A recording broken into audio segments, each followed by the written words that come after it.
What is good, my people? We are live back on the forecast yet again. And as you can see, I got my brother Maurice Muhammad in the building. What's going on, my brother? Peace and blessings, big bro. Peace and blessings. Thank you for having me.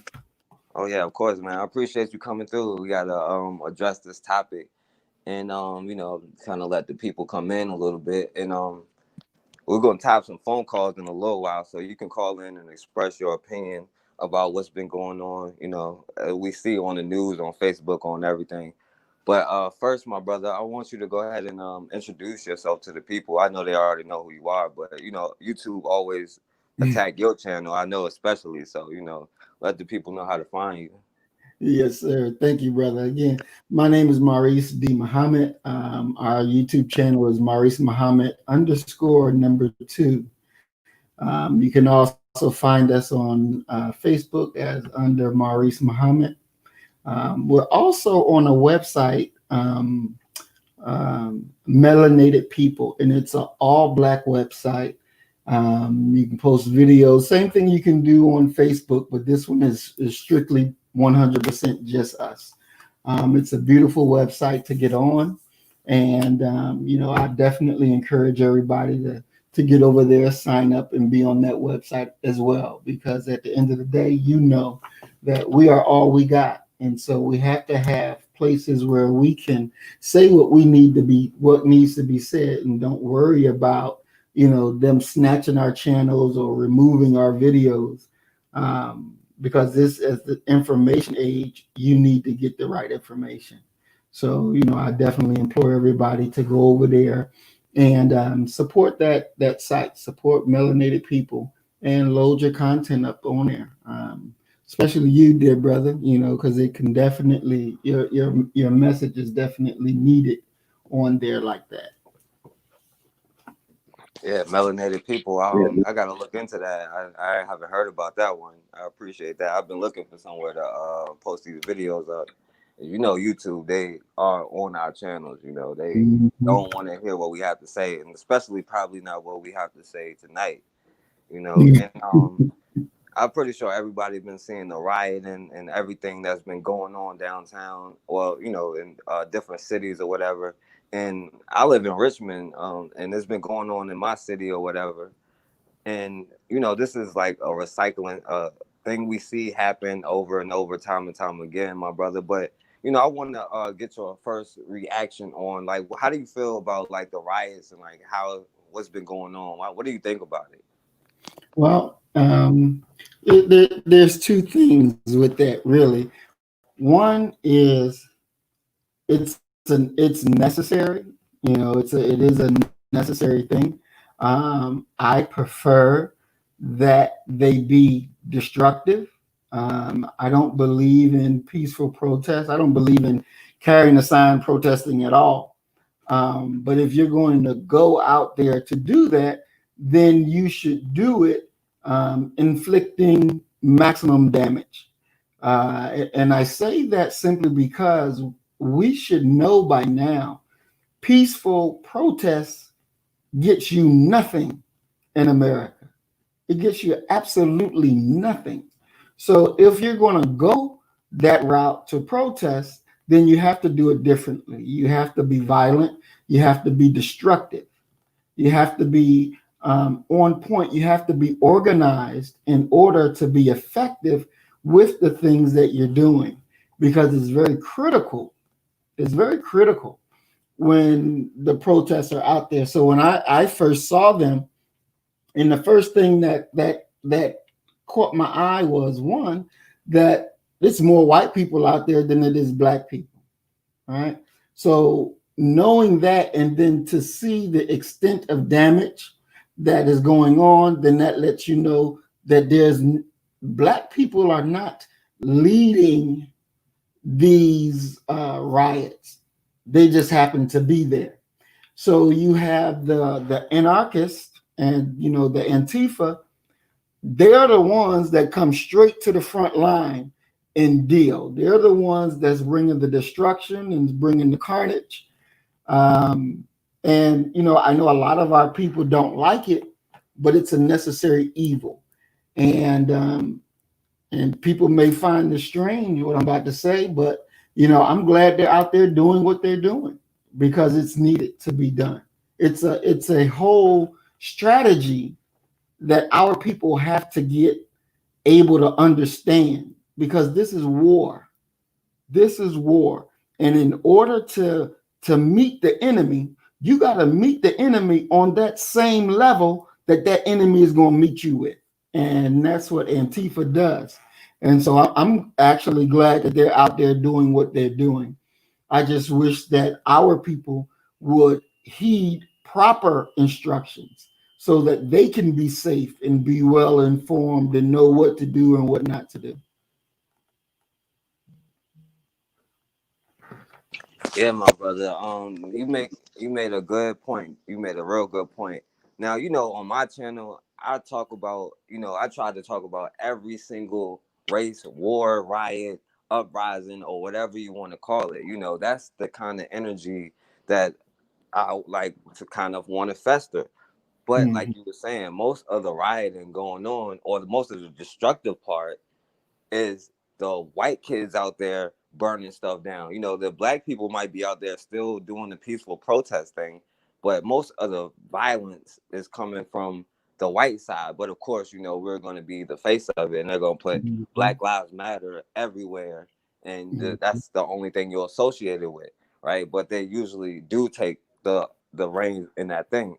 But the reason why we must talk about it, especially with my brother Maurice Muhammad, is when I do this, it's to fester that kind of energy, and we should be mad more than just about police brutality. Police Mhm. brutality is a symptom of white supremacy. The goal is not to stop police brutality, even though it's one of the major glaring symptoms. The goal is to destroy white supremacy completely. Now, these Mhm. white kids out here that's burning down buildings and stuff, I don't believe their goal is to destroy the whole white supremacy system. So they're not on the same wavelength as us. But Mhm. what they do is what they do. That's their issue between themselves. But as far as us, when it comes to this rioting, now that we have that kind of energy of we're not going to take it no more, now we kind of have to focus that energy and use it in the right direction. Do I agree with destroying property? I do, actually. But I think it should be more organized, and it should be a plan to it, right? Like, uh, us as black people, right? You'll have leaders out there. Like, it's all of these times during these violent moments, it's just nobody been there to step up. And I've seen them same mistakes over and over. But Mhm. if there'd be somebody there to be like, okay, yeah, well, since now we're willing to actually take action, we can go make a list of all of the stores that we want out of our community, right? Mhm. And say, all right, you got 48 hours to get out of here, or we're gonna burn it down. But Exactly. when they do get up out of there, now you take over, because what we have been doing in all of these riots is burning these stores down. And there's no point of burning down Walgreens to go shop at CVS, right? Exactly. Mhm. Is that, and if you burn these stores down, right? Well, if you get them out of there, you won't even have to burn the stores down or rebuild them. But the difference between when they rioted against us is they put us out of our businesses. They took over those businesses. When we rioted, we destroyed the buildings and then just left instead of taking over the buildings, right? Mhm. But I want to hear your thoughts on that, brother Maurice. Yes, sir. And that's exactly what we have to do. One year I was in Philly and I was just talking to some of my brothers because I was over his house, neighbors, and we were talking about these Arabs that are in the black community selling, and they don't give us jobs. You will hear during this time of rioting, they're saying that these are community businesses. They're not community businesses. We don't own those businesses. We don't get a piece of the profit. Hell, we can barely get a job working at these businesses. So these are not community businesses. We don't get anything out of it. So what has to happen is that we have to be able to understand that they're in our communities, taking from our communities and not adding to. So, my thing was to have them get out, tell them straight up, look, y'all got 24 hours or, you ain't going to have nothing in here to operate with. once you leave this store because it's going to be taken over point blank. And we don't play with them. We already have a system in place ready for when they go, us to step right in and pick up selling the things that need to be sold. Being able to have our way the way it needs to be. We have to approach things strategically because this has to be a military style takeover. Because when they come in that way. So we got to come and replace them that same way. Our people have to understand that it is not wrong to make these business owners, these so-called city leaders, none of them, it's not wrong to make them feel our pain. It is not wrong. It is, matter of fact, it is our obligation, our duty to make them feel the pain. Because as long as we're the only ones feeling pain, nothing will ever change. Because we have a way of just accepting things and trying to be peaceable and trying to be nice and trying to be this and trying to be that when that's not our reality. We have to understand war and what that means. We have to be able to do the things necessary that we can secure our own community and kicking out those people who don't belong there, who are just being parasites to our people. We got to kick them off and begin to do a whole new approach. And we use our approach and we do it in a way that we're not asking, we're not pleading, we're not begging. We are taking everything that we need to do the things that we need to get done. This is about power. This is about power.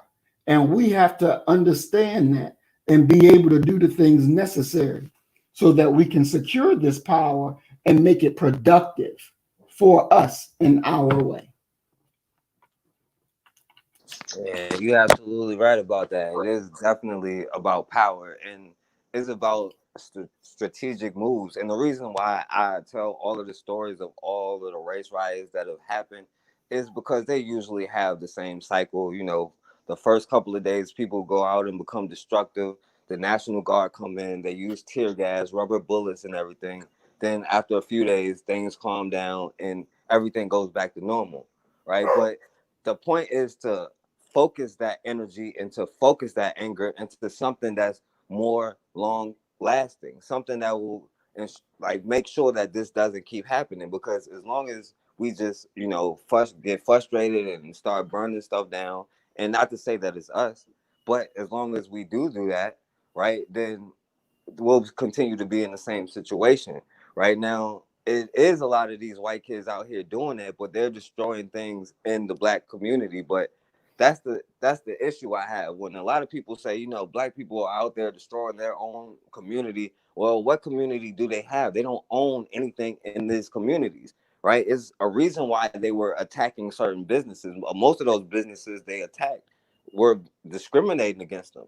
They were not selling to them, or they would, charge them more than anybody else. Is a reason why they did what they did. They weren't just randomly attacking people. Now the point is they didn't have a plan behind the action. There was never a plan behind the action for a strategic attack. And looking throughout history, it's not that we have to reinvent the wheel, right? The issue is when you try to go head on with them, right? Like I said, they send in the National Guard, use rubber bullets, but a strategy that's always seemed to be effective in war against them has been the kind of guerrilla warfare strategy. It's certain targets, right? So instead of scattered riots throughout the city, why not concentrate on one area, right? First, you start in one city and you send all the protesters to that one city, right? To where you outnumber them, they can't really do anything, right? You do what you do, and then you move on to the next city, right? There's different things that you can do when it comes to these kind of actions to stop the same things from happening. I say these stories so that we learn from the mistakes that we made and see what wasn't successful and what was successful. But until we start learning from the history, then we're going to keep repeating the history. So what you got to say about what you got to say, my brother? Yes, sir. That's correct. That's correct. We have to learn from the history so we don't keep repeating the same old stupid things. Um, because again, this is about power. It's about power. It's about our ability to rule. Now, on the world stage, you can see that everybody's trying to shift to get into the power seat to see who's going to control the world for the next few generations. So everybody is trying to get that one up on the other. And we have to do the same thing. We have to have power shifts. We cannot afford for people who, want to go along to get along to come out front and say they're our leaders. We can't afford that. We can't afford for people who don't understand military moves and tactics to be out and to be our leaders. We cannot afford to have anybody who is not Black first to be our leadership, because they're not going to lead where we want to go, where we need to go. So when we're looking at the rioting that's going on in Philadelphia, my home city, a lot of this is taking place downtown Philadelphia. And that's not normal. That's not normal. You can see they were trying to set City Hall on fire. They broke in a lot of stores, malls, and banks, and stuff like that. And as I said before, that's a good thing. That's a good thing. We saw in Minneapolis, they set the police department on fire. That's another good thing. Anybody who wants peaceful protests, in all honesty, do not want change. They want to continue the status quo. You have to realize that peaceful protest does not bring any change within America. Our number one symbol for peaceful protest is Dr. Martin Luther King, and he was assassinated. So if that is the number one symbol for peaceful protest and you get nowhere, then through history, we should understand that that doesn't work. Now, when you look at the destruction that is taking place, and you ask yourself, because a lot of people have sent me questions about how is this good that they're destroying City Hall, that they're destroying innocent businesses? How is this good for our cause? First thing that we got to realize is that there is no such thing as an innocent business. Okay? These white-owned corporations are not innocent. They know what the police do to us. They know what they do to us. But yet, at no time do they say to the mayor or the police chief, hey, look, y'all got to stop treating them this way. They don't say anything. They don't stand up for you. They let that shit go ahead happening. And then you shop at their stores. They don't treat you like you should be treated.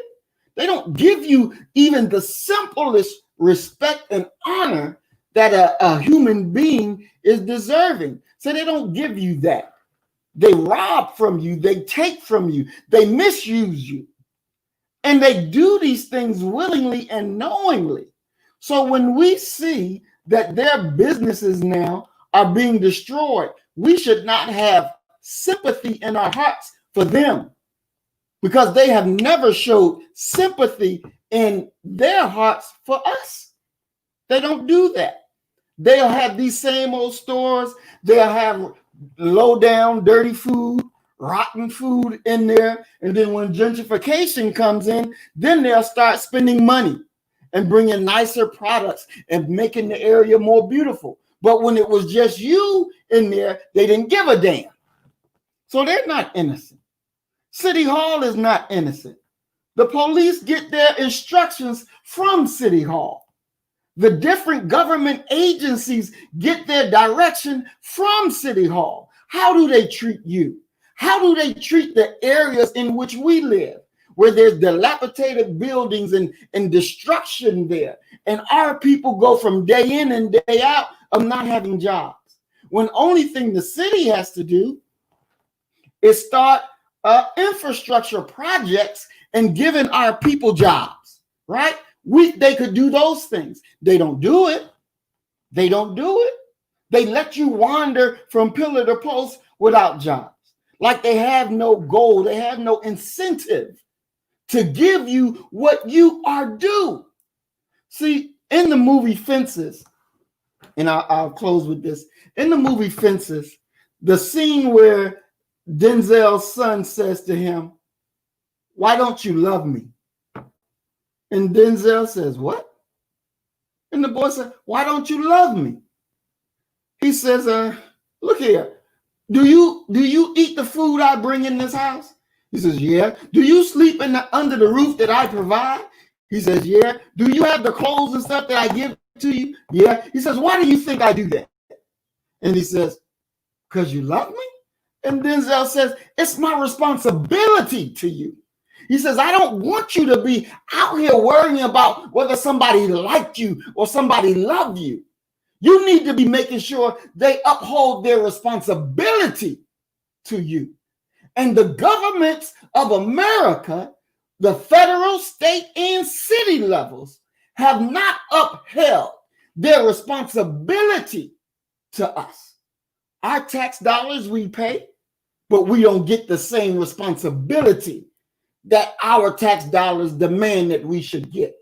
Business do not give us the same responsibility that they give to their white counterparts. The schools don't give our children the same responsibility that they do for others. So no, we should never be sad when we see City Hall go up in flames, when we see businesses go up in flames, because they have not taken care of their responsibility when it comes to us. So we have no responsibility to feel sorrow or pity for those. They are burning, let them burn. Let them burn. That's what they have earned. And I'll rest my mic with that, dear brother. Brother, you absolutely right about that. They show you no kind of love whatsoever, yet somehow we find deep down in our heart to find pity for them more so than we would find for ourselves.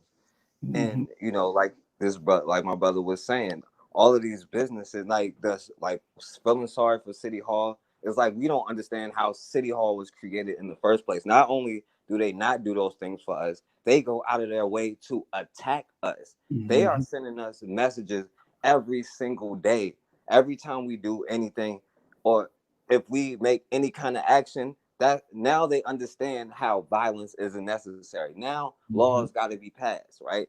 It could be 1,000 black people that get murdered, right? But one person says something about killing a cop, then all kind of laws is passed, and all Mm-hmm. kind of hate speech is there to block it. And like my brother said, he mentioned Martin Luther King.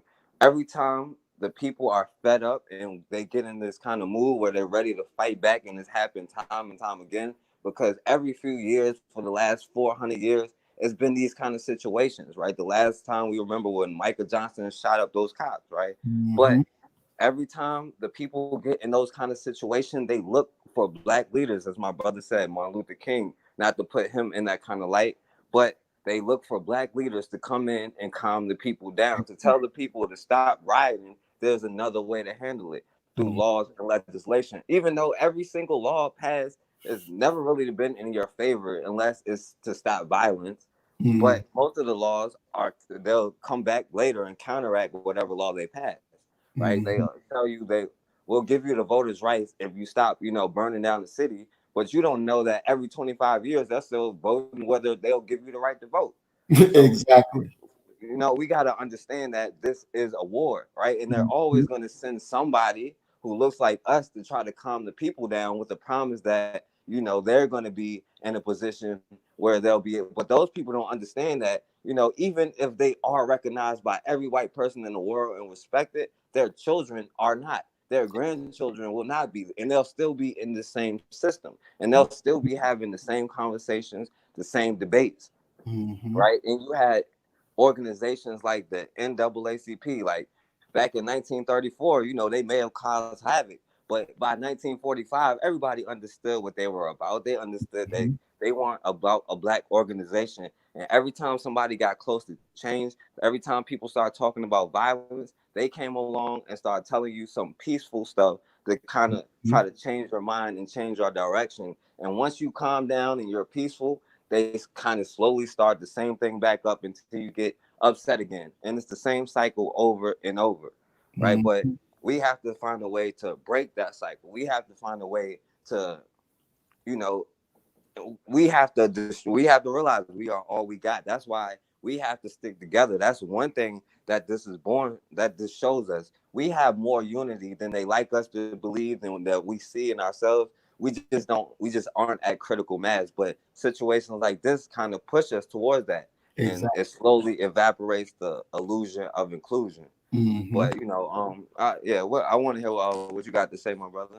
That's correct. That is definitely correct, because as they come with more and more pressure, more and more obstacles to stop us from, just breathing, it will automatically force us to come to the table with us and say, okay, what can we do? How do we get out of this punch bowl? I saw in the chat, Sister Misty Chin asked about do we think that Antifa is involved? And I definitely believe that they are involved. And one thing about them, I was reading in a magazine article where a sister was complaining that the outside agitators are coming in, and that they're not coming in to the back of the protest. They're coming into the front of the protest, and they're coming into the front of the protest with so much force and power. I mean, they're organized in ways where not only do they have their fighters on the front line, they have their medics right behind them. So if one of them get hurt, they automatically go to putting them back together, and either to get them out or to send them back out there fighting. So Antifa is very well organized, and Antifa is doing what they do. I have great respect for them, because their message is, we're going to fight.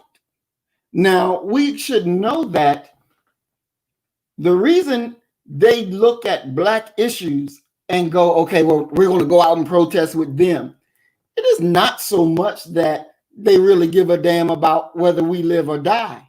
Don't make that mistake. They have their own agenda. So one part of their agenda is the destruction of the American government. So if the American government is not targeting them, and they need a vehicle to ride to be able to do what they do, then they're going to get in the fastest vehicle so they can to get their ends met. And what is the fastest vehicle? They do the same thing that everybody else does. They jump on our bandwagon.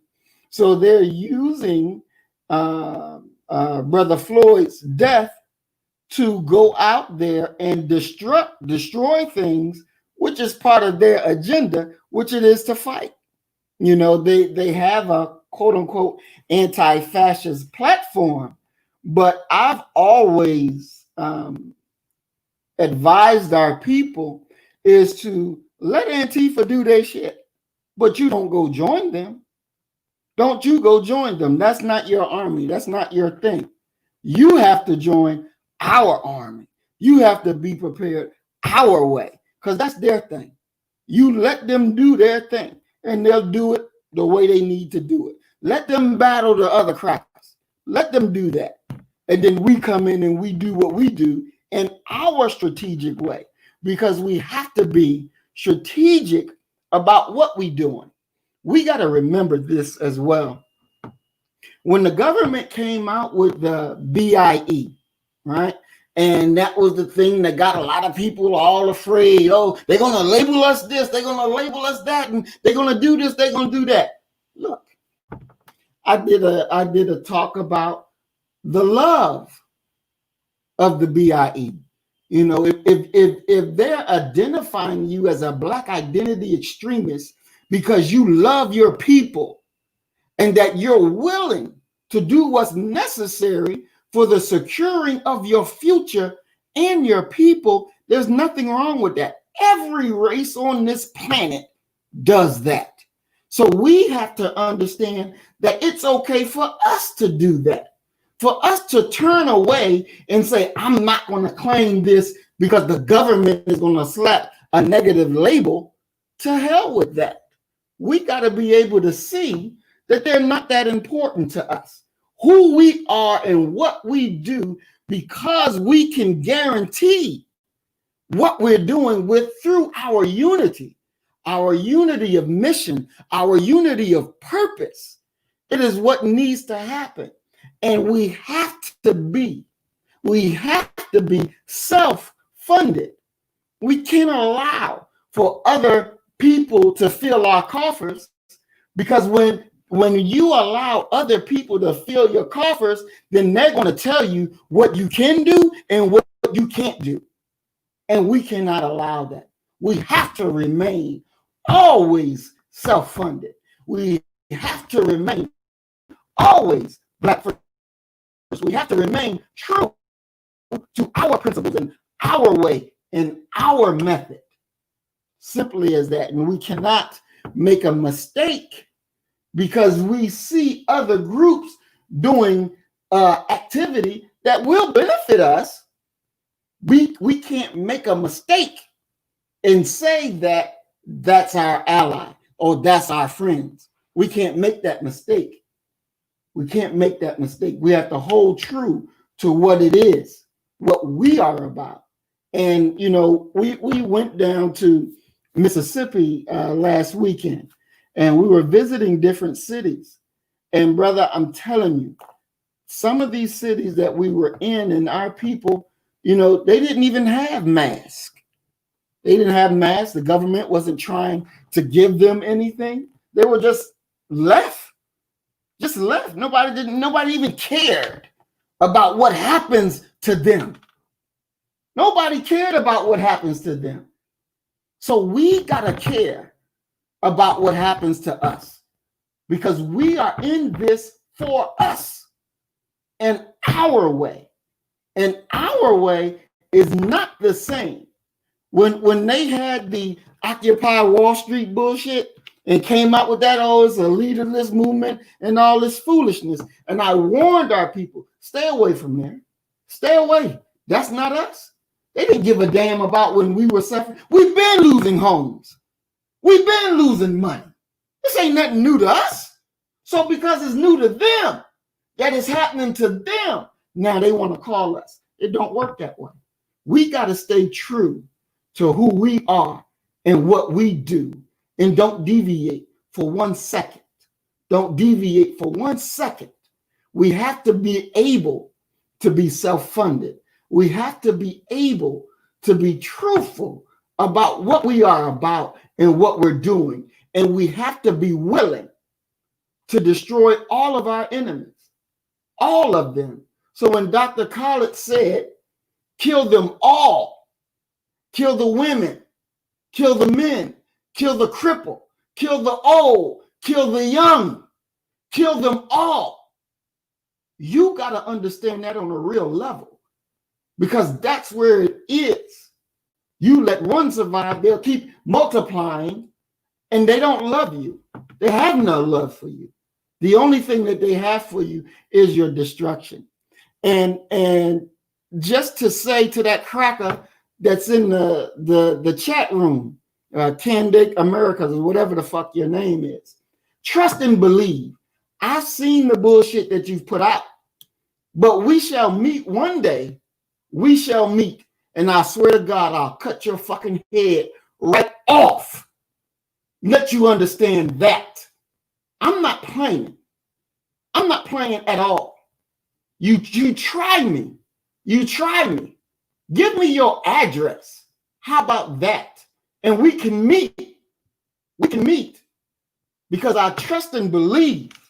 You got the wrong one. You got the wrong one. Y'all crackers can hide behind these fucking images out here and be who you are, thinking that you're making headway. Because trust and believe, anybody that follows you over me was never with me in the first place, was never with me. Trust and believe that. So you keep coming, and I guarantee you, you're going to meet every goddamn thing that I say. Trust and believe by my fucking hands. How about that? Because I have no love for you. I'll cut your fucking head off. Keep fucking with me. And back to the conversation there, brother. I just get tired of these crackers and their bullshit trying to destroy me. But you can keep it up, but you're not going to destroy this, because this is our time. We are B1. God damn it. I'm sick of these motherfuckers. I'm Yeah, sorry, it's all beloved. good. No, it's all good. Yeah, speak whatever you feel. And sometimes people ask me to black people sometimes, but I'll make it a purpose not to black people, because I use these trolls to make an example out of them, to show people their tactics and how to combat what they do. So to Mm-hmm. make them a non-issue. But Exactly. just to kind of ignore that, and I'm gonna take phone calls in a little while. If that's cool with you, if you don't mind. Oh, most And definitely. yeah, somebody called in, but I'm not sure what happened. You can call back in. I'm gonna put the number up on the screen in a little while. But yeah, you absolutely right though, my brother, about the fact that is we have no friends.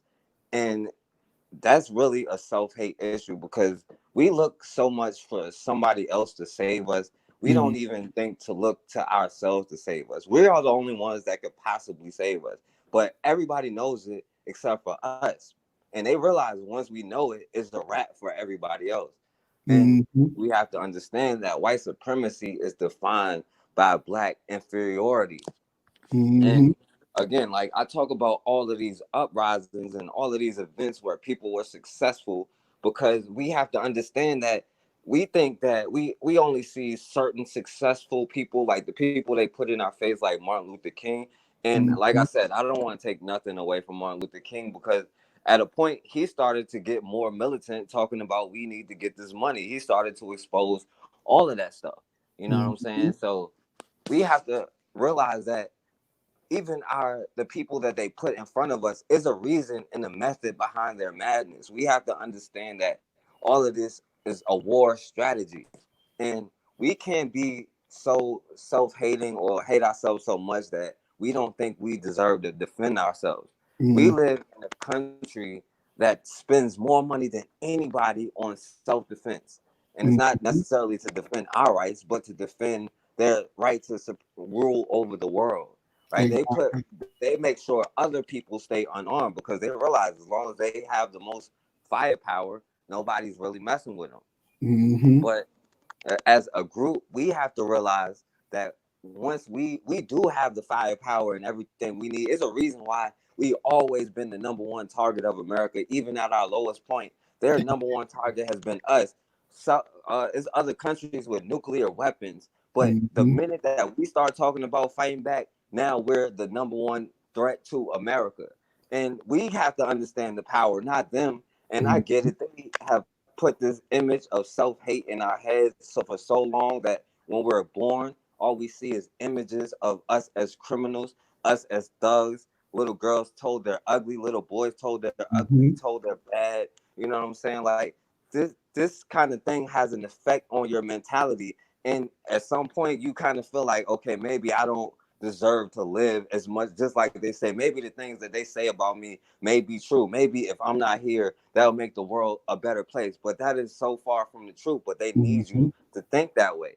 But we have to get control of our children's minds. They understood that the quickest way to make a slave is to get control of the children, That's control right. a children's mind. It's harder to make a person who knows freedom a slave than a person who Mm-hmm. never knows nothing but slavery. You can make that person a slave, and it's easy.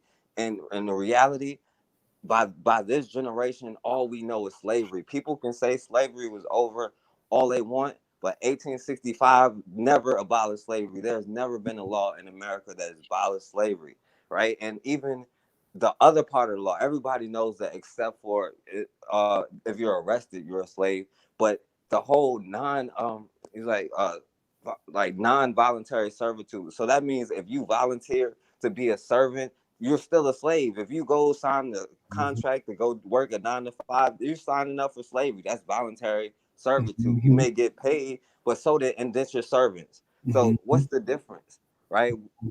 This is a whole system that we're fighting against. Police brutality is a symptom, a major symptom, a glaring symptom of a whole system, right? So we have to be more angry that we don't control our own food, we don't control our own diet, right? We have to get permission to grow stuff for us, right? We have to get permission. But once we realize, right, we can do whatever we want to do and we have each other's backs, then things will change, right? But I'm gonna put the number up on the screen. But yeah, what do you got to say about that, my brother?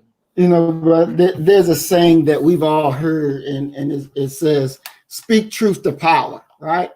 And the thing that most of us have gotten wrong is that these people that's quote unquote in elected office, they're not the real power. They're not the real power. We are. We are. So the truth has to be spoken to us so that we'll understand exactly what's going on and do exactly what needed to be. Because just, I reflect a lot of times that, when I did not have proper knowledge of self, and not having knowledge of self, and in fact, made me a tool of the enemy. Because I wasn't no good for our people. I was good for him. So I was his tool. But once I got knowledge of self, and I understood that, and I began to live that, then no longer could I be a tool of the enemy. So we have to get this message into our people so that they will wake up, because really we are that power force. We are that power force. It's really sad when we see people say, well, you can't beat City Hall, or we can't beat them. We're outnumbered. And we're not. We're not outnumbered. We really are not. We're not outnumbered. Look, in the city of Philadelphia, there's only 6,300 police officers in Philadelphia. The black population in North Philly alone is way more than that. Way more than that. The population of people in North Philadelphia, black people without jobs, is way more than that. See, we got to be able to get you to understand strategic movements. We got to get you to be able to understand that you can win. Now, we see videos popping up of our people fighting the police. Now, I've seen a few in D.C. that's popping up, and they're going hand to hand, tearing their ass up, right? Because it's in you already. You already have that fire within you. You already have that desire within you. The thing that stops you is that you see, oh, they got a badge, or you see that they white, or you see that they got a gun. Trust and believe. You get a hold of that ass and you beat the shit out of them. It's going to make them think twice before they want to fuck with you. It's going to make them think twice, because you got to remember, at the end of the day, they want to go home to be with their families. But if they know that they cross this line, they about to get fucked up, they're not going to cross that line. They're not going to cross that line. And there has been, if we check history, it has already been established that once you start whooping the police ass, they're not going to approach you the way they would approach a normal person. So anytime that they get called to a Nation of Islam mosque or anything like that, they call the mosque first and say, is everything okay? We got some information that goes off, do y'all need us there, or do you don't need us there? Why is that? Because through history, every time they showed up with that bullshit, they either died or got their ass whooped. So we got to understand that they are not immovable. They're not immovable. We got to understand that they are defeatable. But we got to let loose of that fear.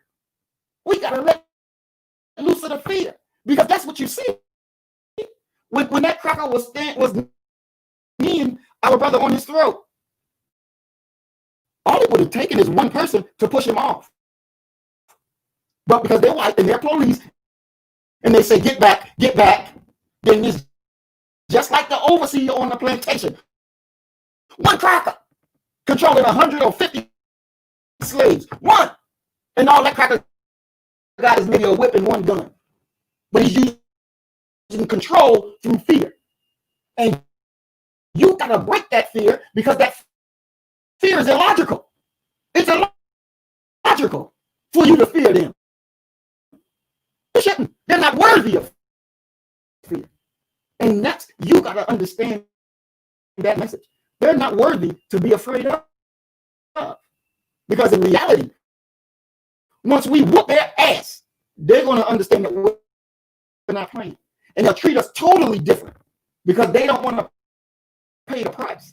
See, they love to go and be police officers in our community because they could be just kill us and don't have to pay the price. But when we make them pay the price, then they're going to say, oh, I don't want to do that. Or, let's not do it this way. Let's be more controlled. Let's do it the right way. Then it won't be so high up to kill our children. Anytime these damn bastards kill our children and we do nothing, that's teaching them that we don't really know how to love each other. Because when they kill our children, we should be making a beeline to kill them. It's just that simple. They shouldn't be safe at home, at church, at work, wherever they are. It's obligatory. It's obligatory for us to make our way to find them and to kill them. But we have too many parents saying, I forgive. The hell you gonna forgive them for killing your child? This should never be. I forgive them. No. And don't make the excuses of, the police need to be properly trained. That's an excuse. They are professionals. They know what they do. And they're not ashamed of what they do. So don't give them no cover. Don't give them no cover. All police are bad.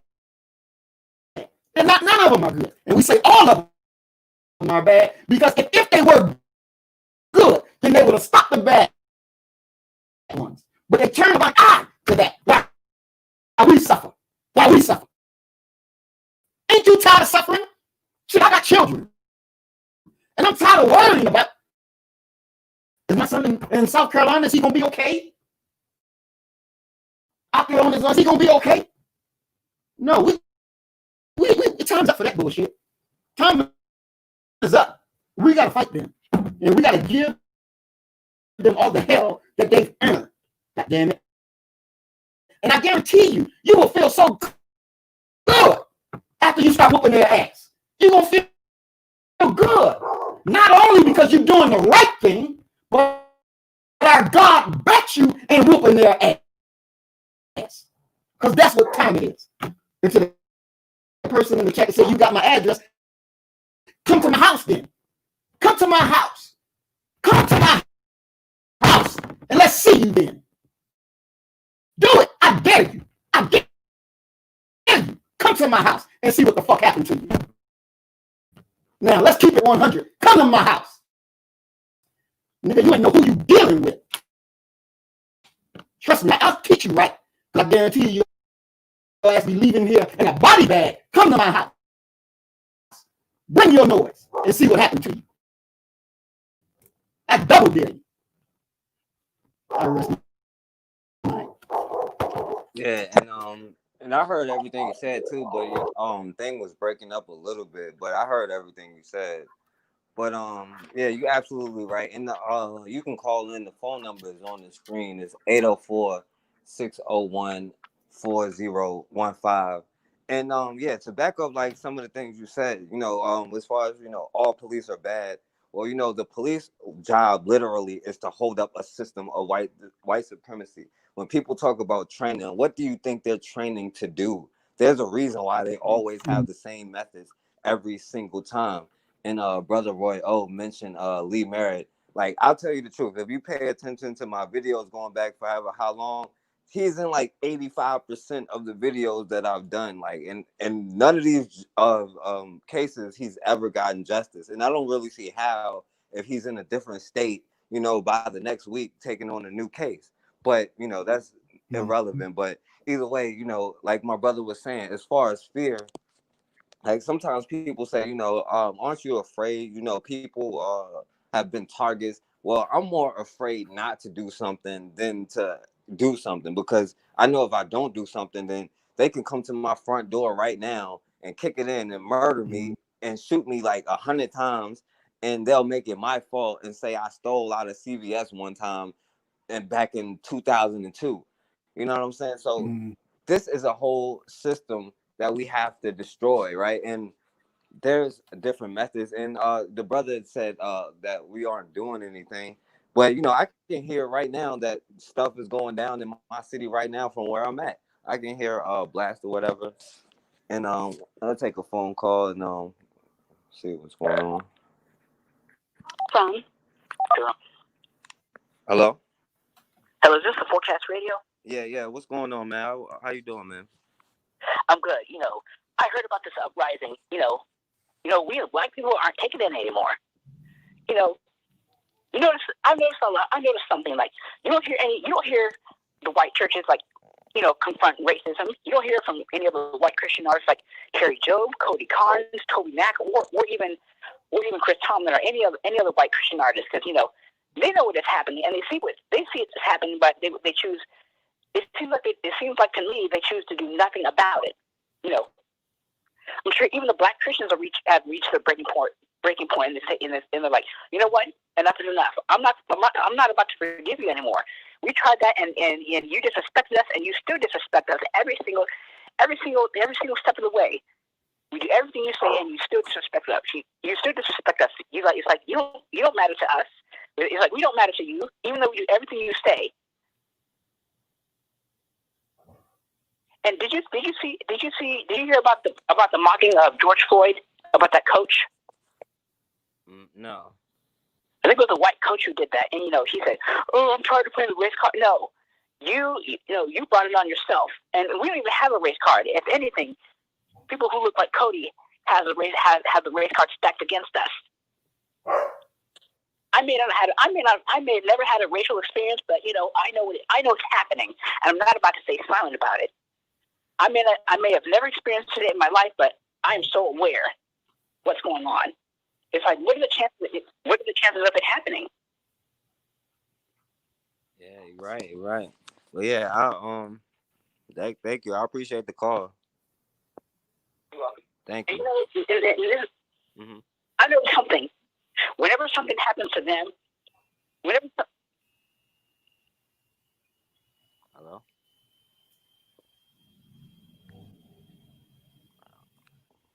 Hello.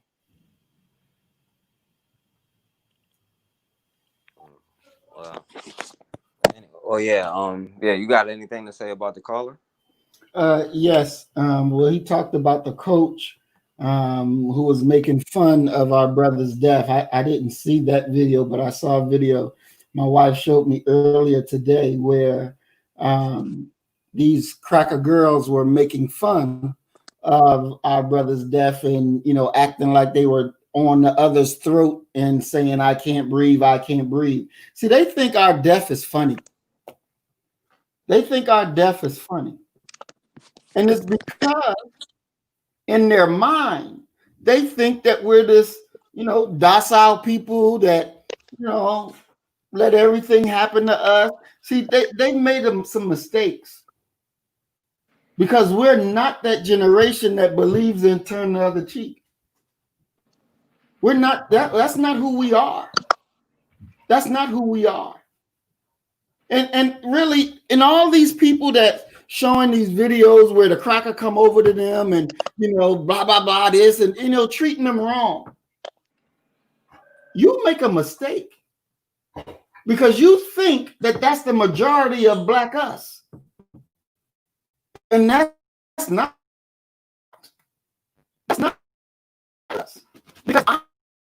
honestly, you did that shit to me, you get punched in your mouth.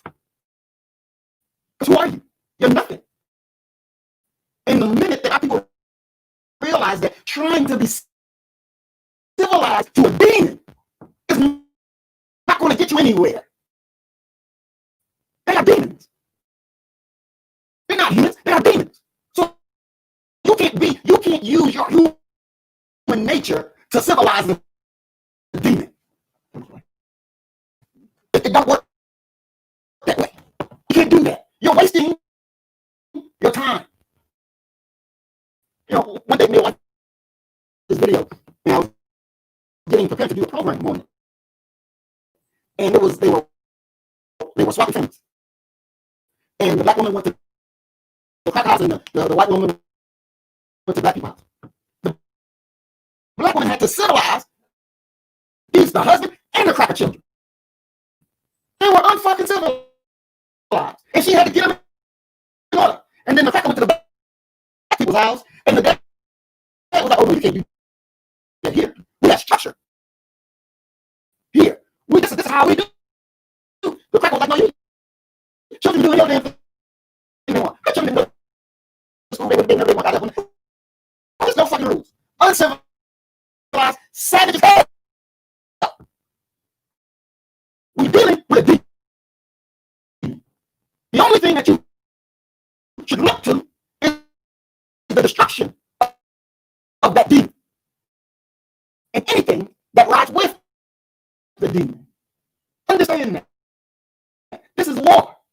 And we say that often so that you can begin to understand your duty in this war. Yes, sir. Hey, yes, it's sir. breaking up. Yes, I can hear you fine. It's breaking up kind of bad. I don't know what's going on. Like, I got a caller too. They said it's breaking up on YouTube. I'm not really sure what's going on. Because I hear you perfectly. You're not breaking up at all. It break up sometimes, but I do hear what you're saying. I'm not sure, but well, let me see if this caller come through real quick. He wanted to call back and say this last part. Yeah, you go ahead. Hello. Hello? Yeah, you can go ahead. I'm still here. Yeah, you can go ahead.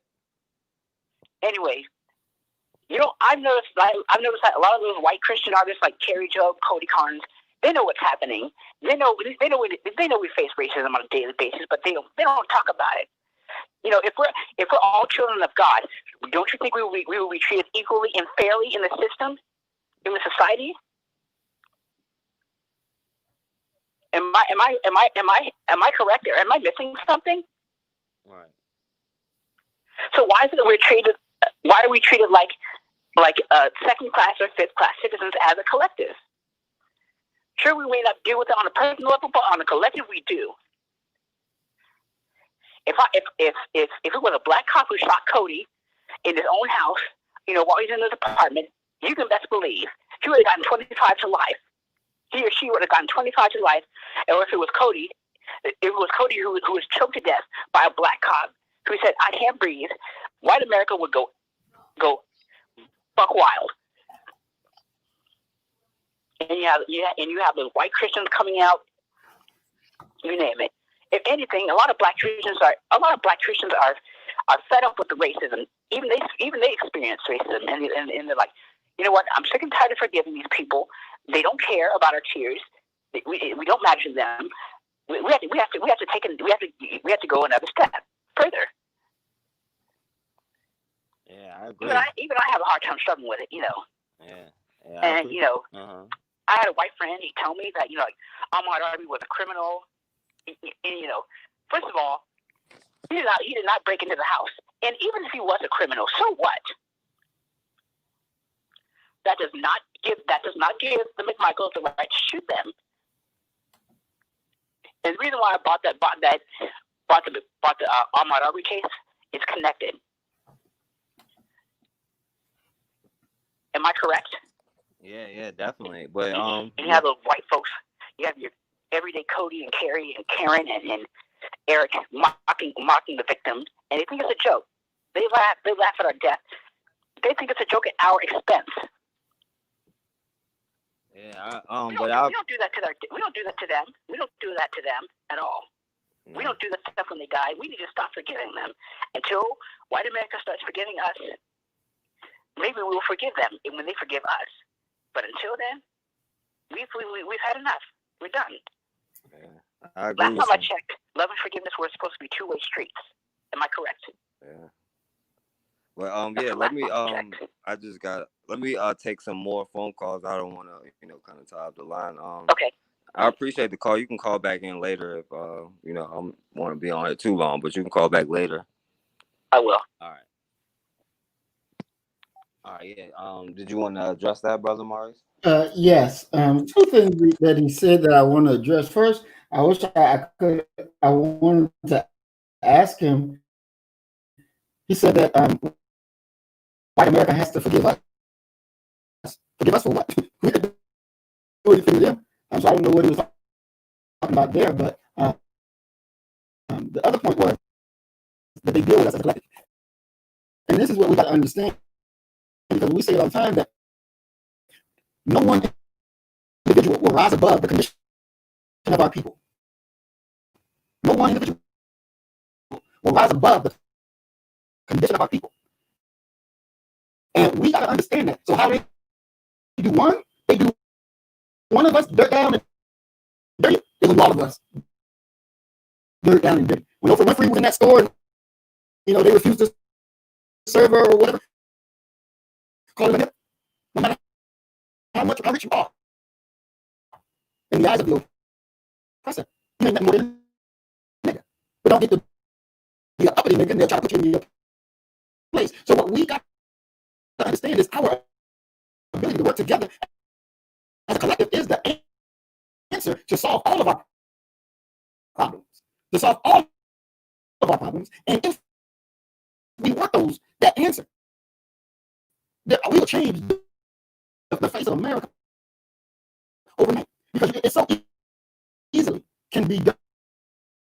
It's just that when we stand up, we need the body to follow through. And if you follow through, then you will have victory.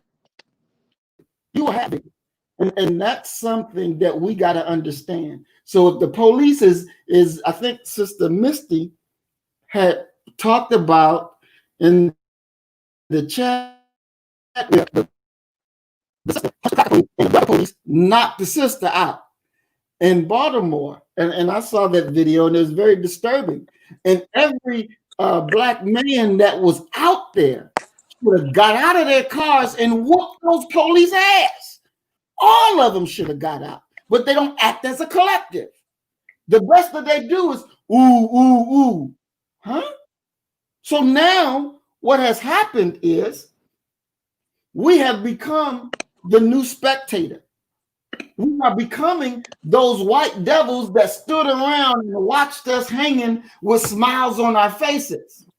Now we have become that, standing around watching or recording our people getting beaten, killed, and saying, ooh.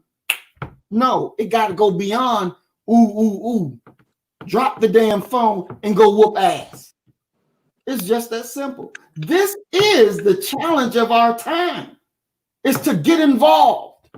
Get involved. Does that mean that your personal security is at risk? Your personal security is already at risk. You just don't know when it's your turn to meet that demon.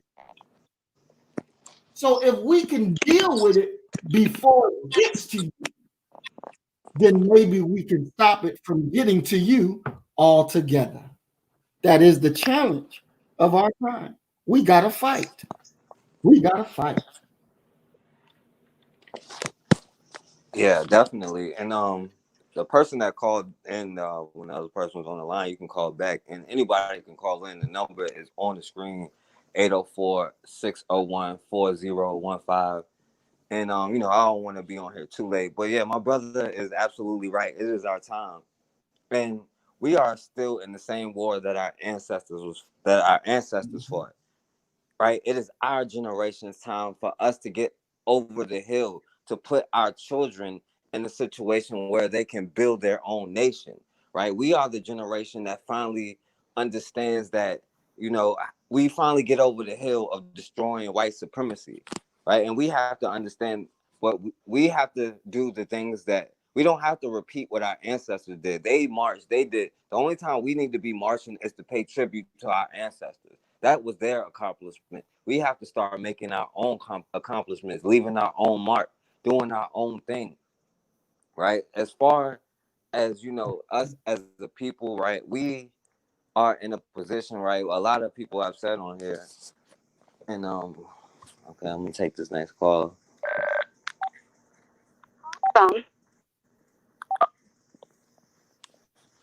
Hello, Misty. Yes, sweetie. Hey, how you doing, I just Misty? have one quick question. Mm-hmm. Um, what does the family think about the black militias that we're not hearing a lot of, but they are showing up?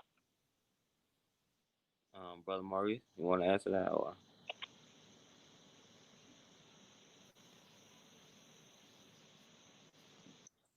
Sure.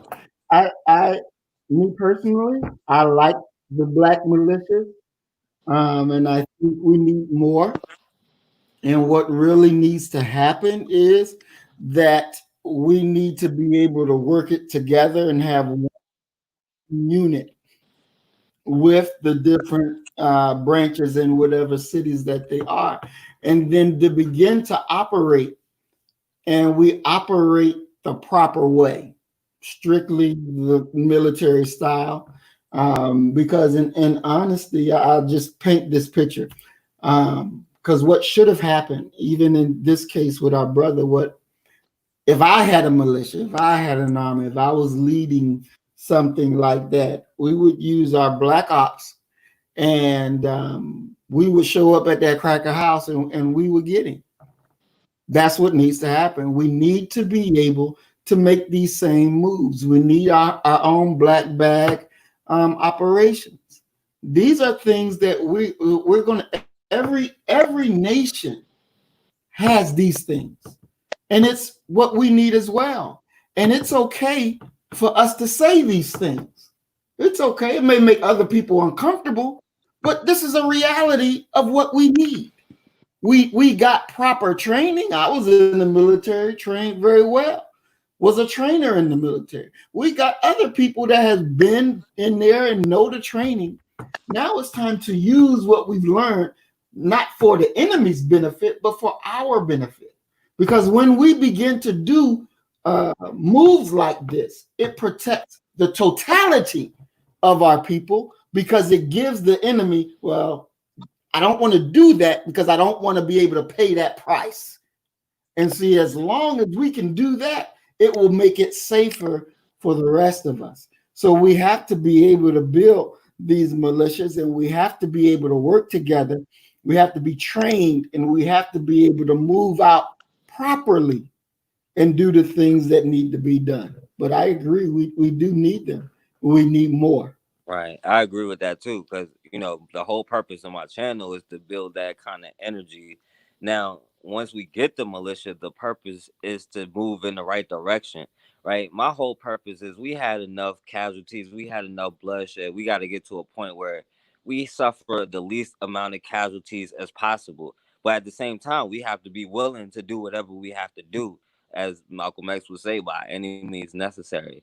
But the point is to get all of these militias on the same page, to where, well, maybe one of them has to serve as a distraction while another group strikes a certain point that's key, where they can get weapons or they can have access to food. The purpose is to move with a mission, not just randomly. Because moving randomly, they're gonna keep you divided and conquered. That's the number one strategy that's worked for white supremacy. So once we'll first remove our own divisions amongst ourselves, and then we'll be able to realize what's going on. But yeah, you wanted to say something, Misty? Yeah, just excuse me quickly. I've been I know a lot of us are familiar with that book, The Spook That Step By the Door.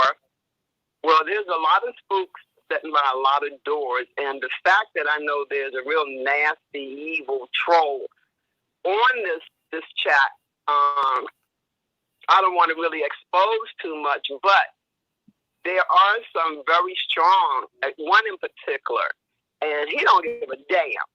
So look him up.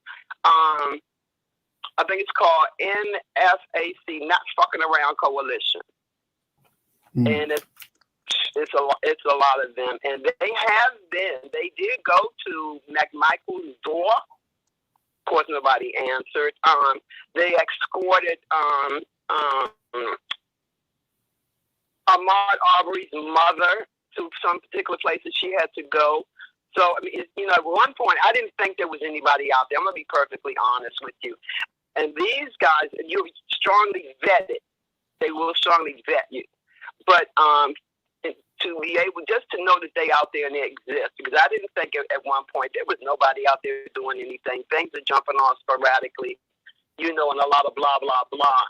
But several of these organizations are out there. And also, you have several organizations, gun associations, that I think, I mean, we're past time. We're way behind time, no doubt about that.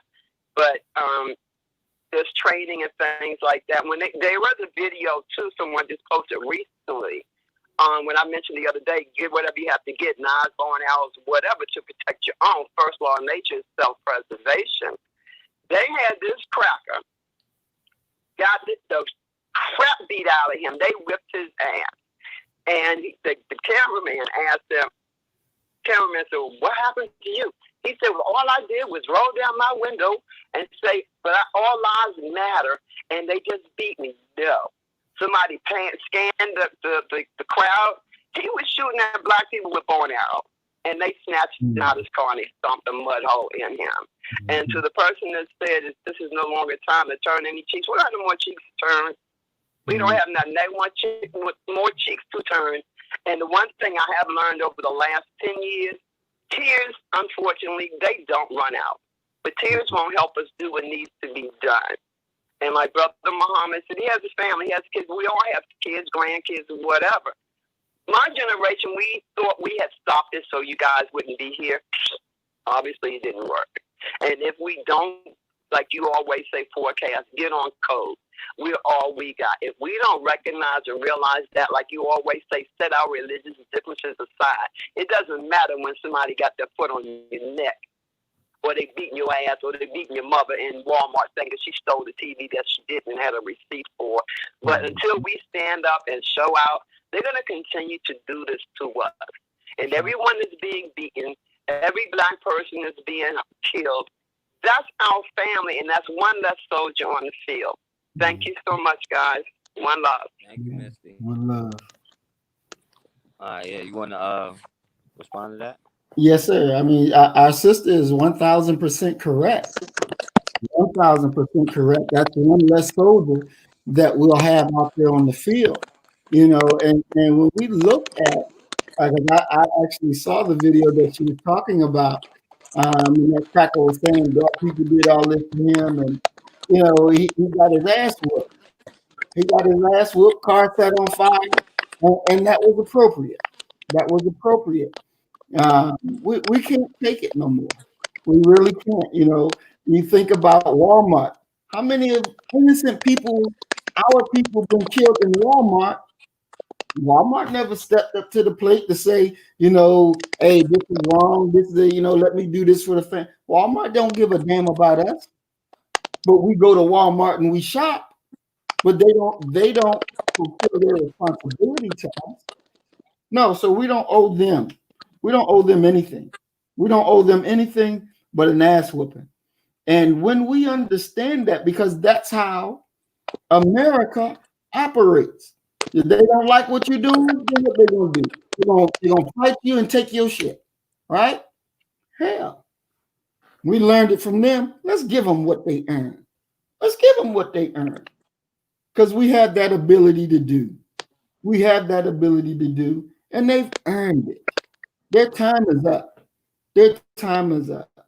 You know, the things that our ancestors did prior to us to try to make a way for us.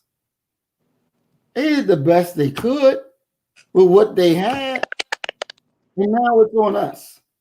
Now we got to stand up and be strong and do what need to be done. And don't punk out. Don't go somewhere and sit in the corner and say, I don't want to do this. I don't want to hurt nobody's feelings. Please.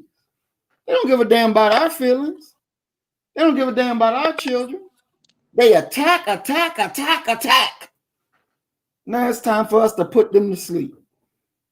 It's just that simple. Let's put them to sleep. Let's give them what they've earned. Let's give them what they've earned. And we'll feel so good about it. We'll feel so good. It's our time now. It's our time. Yeah, definitely, my brother. Like we don't have any other choice. And by the way, you can call in, and to all the people who got something to say in the chat, this channel is different, right? I'm not afraid of any like kind of trolls or anything. Like I welcome the challenge. Anybody is welcome to call in and challenge me.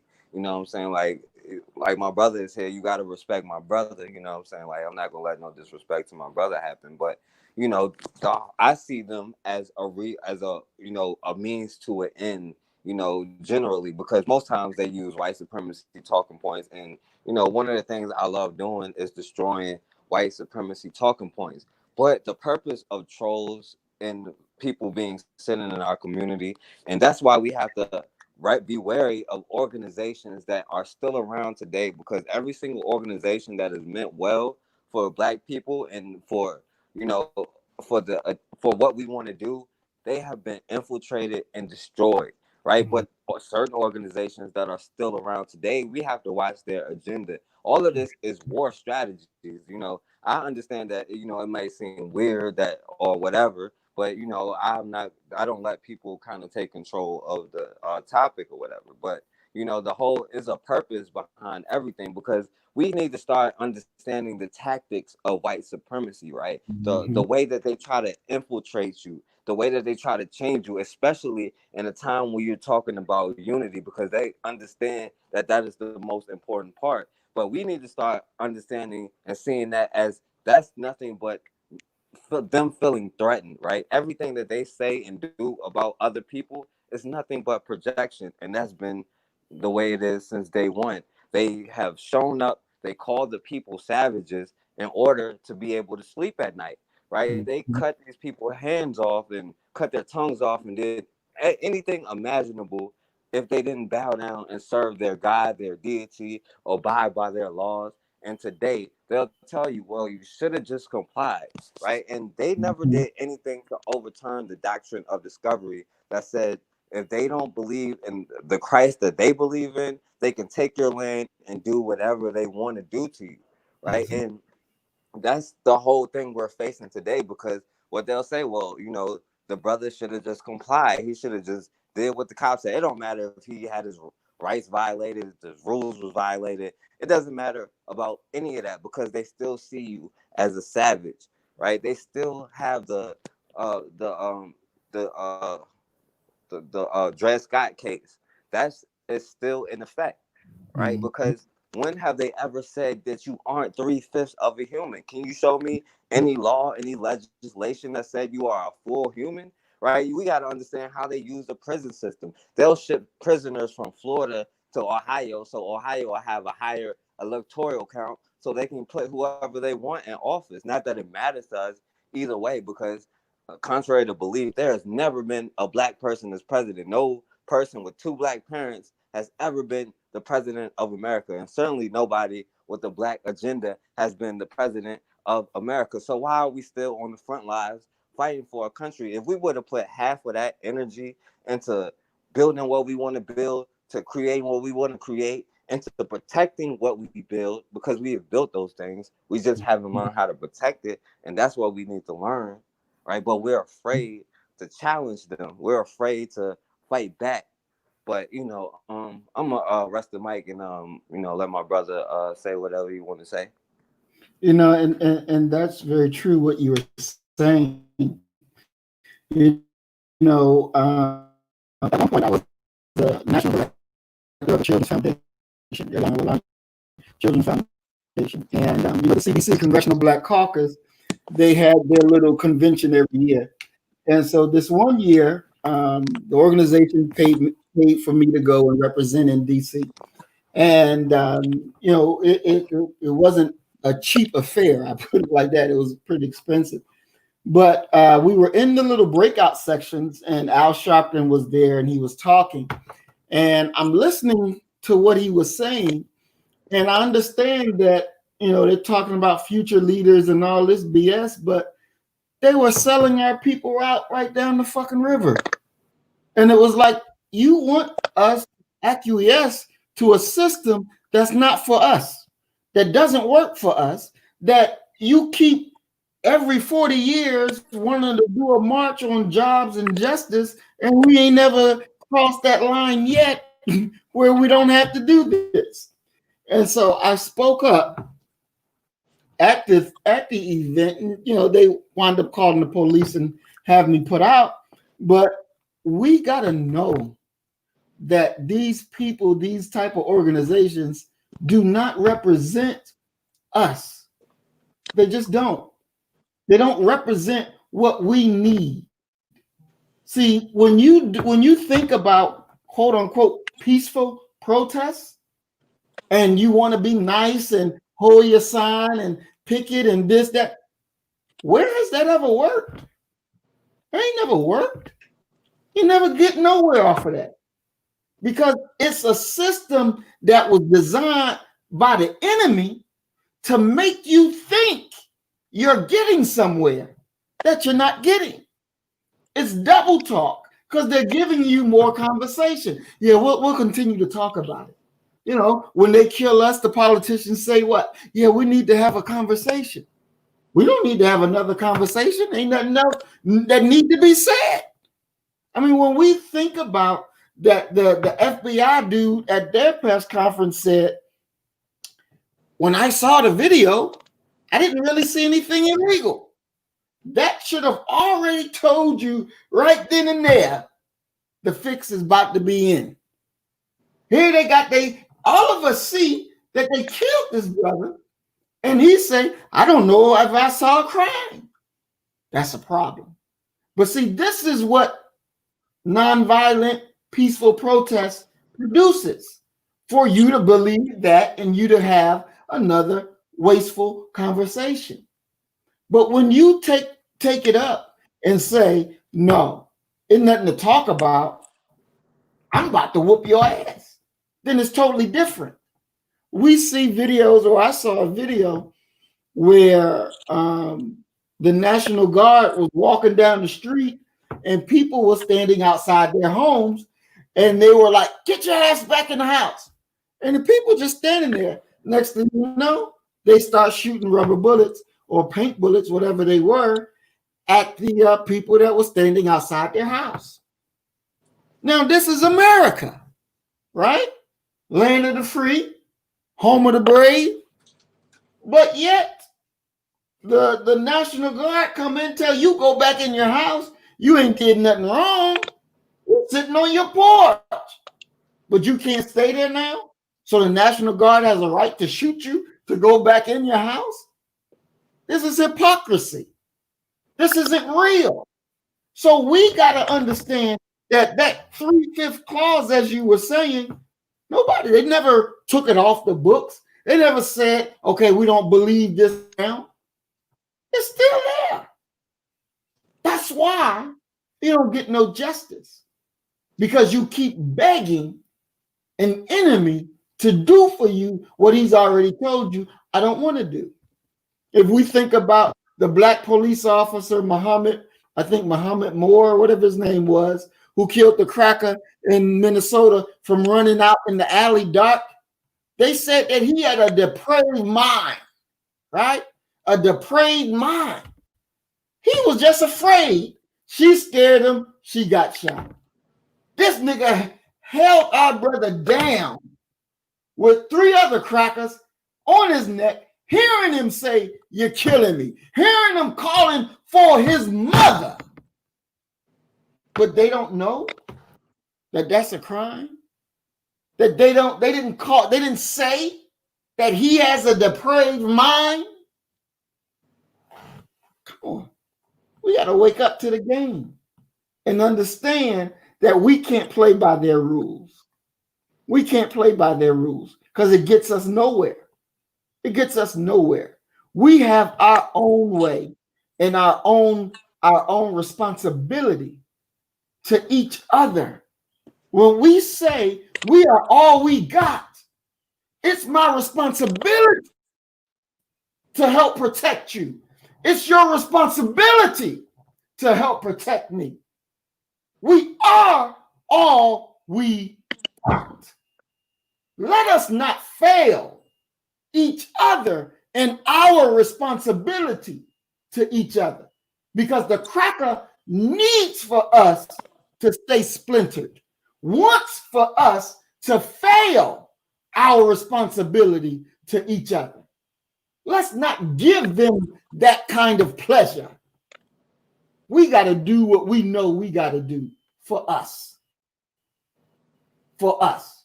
Because the cracker is never going to do it. Never. They'll do it to you. They'll make injustice happen to you. They'll look your children in the face and say there are no goddamn good. Lock them up. How many stories we done seen our children in kindergarten get taken to jail for saying no, taken to jail because they didn't like what the teacher did. So they get taken to jail or to a mental hospital because you're not supposed to stand up and question a cracker. You're not supposed to question a cracker. So you got to go to jail. We got to make an example of your children. Oh, no. Oh, no. We can't let that go. We got to whoop their ass. It's obligatory for us that we whoop their ass. This is what they've earned. And the more we play with them, the more we talk nice with them, the more evil their treatment will be to us. The more evil their treatment will be. So let us understand our responsibility to each other. And let us not fail our responsibility to each other. We could have saved Eric Garner's life by jumping in. We could have saved Brother Floyd's life by jumping in. Let us do the right thing by each other so we can save each other's lives. Because your life is important. I mean, just think about it. If Brother Forecast didn't have his channel and all of the history lessons that he has given us, because a lot of it, I didn't learn it except from his videos. But through his videos, we became to be one because we were beginning to have a unity of mind, because we were understanding what was done in the past, and he's bringing us what's being done right now in front of your face. And we're getting a unified vision of the enemy and our responsibility to the enemy and our responsibility to each other. And the enemy doesn't like that. And so the enemy has to try to break that. But that's our power to stay together and strike. And when we strike, we will knock their asses out because they're not ready for this. They're not ready for this. They're not half the men that we are. Trust and believe. They're not half the men that we are. And there's no comparison to our women. Let's give them what they've earned. Let's do that. Let's do that. That's definitely real talk, you know. And I'll say this, like, there's no reason why we as men should be bowing down to another man's system, especially when I think, despite what this brother in the chat room always wants to bring up black women, I think our women could beat white men themselves, not that they should have to. And as black men, we have to understand the responsibility that when somebody come into your home, kick down the door, rape your mama, your wife, your daughter right in front of you, or either take him back or take them back to his house so his company can rape them and just send her back to you. It's no reason why you should be alive after that, right? Or at least you should that either should not go down or you should be dead. You know what I'm saying? One way or another. We have to accept responsibility on both sides. And white supremacy did expose things on both sides that we have to deal with, but we have to deal with the system as a whole. And a lot of, like my brother was just saying, we it goes back to the whole history thing. And I talk about, a successful stories like the brother Madison Washington. Hold on, let me take this phone call real quick first. Call from John Hollywood. Yo, what's going on, brother Guy? Yo, what's good, brothers? How y'all doing? What's going on, brother Guy? Yo, brother Muhammad is bringing that knowledge. That's what's up. Yo, Forecast, I love your show, brother. You know what I'm saying? You doing your thing. You know what I mean? I'm proud of you. I appreciate it, my brother. Thank you, man. Yeah, I just wanted to say, like, my question I want to ask y'all brothers, like, what do you think should happen if this white officer, I'm assuming they're going to trial him, and what do you think it should happen if they give him like either no time or really less time? We already know what happened to Oscar Grant when the guy shot Oscar in the back, the officer, and he only got 11 months in prison. He was home, like I said, he was home for Christmas. You know what I'm saying? So I'm assuming he got locked up around January, and by December he was home for Christmas. So what do you think it should happen if this guy do not get to serve either serve like the first degree murder, which is life in prison? Because I think in Minneapolis they don't have a death penalty. What do you think it should happen? Because we see that time and time again. We saw that with George Zimmerman. We saw the 4 cops with Rodney King. They got off. All these people get off. What do you think it should happen? I mean, now we all this is going on. What are your thoughts? What do you think it should happen? You want to answer first, brother Maurice? Yeah.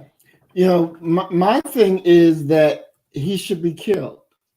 I'm just very, very serious with that because he took a life. He didn't take a life by accident. He took a life on purpose. He didn't care. I mean, this is not something that, that it was an accidental killing or he didn't know what he was doing. He knew exactly what he was doing. And he did it. And as you can see, when they walked away, they didn't even care. They didn't even care that he was dead. It's like, well, this piece of trash, get rid of him. It's a done deal. So what? Fuck him. And they had that attitude towards us. And we cannot let that go.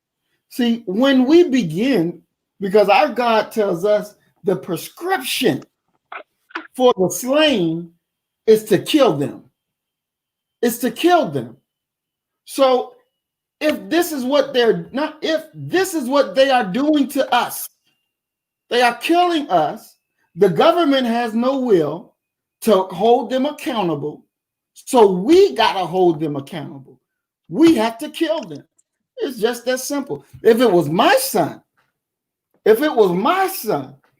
that was killed by that cracker, trust and believe everything that I have would be going in to kill that bastard.